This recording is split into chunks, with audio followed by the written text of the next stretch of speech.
Gjendem këtu në një varrez goxha të madhe dhe Zoti më dha në zemër të ndaj këto fjalë nga Shkrimi i Shenjtë. Së pari vetëm një herë lindim, thot fjala e tij, dhe një herë vdesim. Por pas vdekjes së gjithsecilit, fjala e Zotit thotë që na pret një gjyq që të gjithëve. Pra një gjyq ku jo vetëm veprat tona, po edhe mendimet tona dhe çdo gjë e fshehur në zemrën tonë do gjykohet para Perëndis, i cili nuk do lë pa gjykuar asgjë. Pra të gjithë ne, përfshi dhe unë që u flas, do japim një ditë llogari para Perëndis.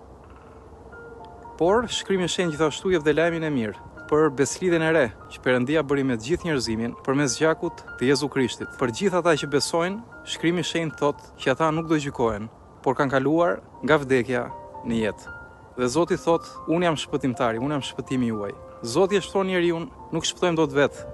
Nëse besoni se dikush na ne meriton parajsën, fal veprave të mira që bën, ndjekës së një feje, një institucioni fetar, bamirësisë apo çdo lloj forme tjetër, gabohesh miku im. Edhe unë dikur kështu mësoja, derisa lexova fjalën e Perëndis, ku jo vetëm një herë, po disa herë thuhet që askush nuk është i denj të jetë në praninë të Perëndis, sepse Perëndia është i tërë shenjtë, ndërsa ne nuk jemi të tillë. Askush nuk e di çfarë ndodh në zemrën e njeriu, dhe mjafton një paudhësi, një mëkat, një pikë helmi për ta helmuar të gjithë thujin në një gotë. Ndaj solli ai zgjidhjen për gjithë mëkatet, Jezu Krishti në kryq, që pagoi për mëkatet tona. Ky është lajmi i mirë.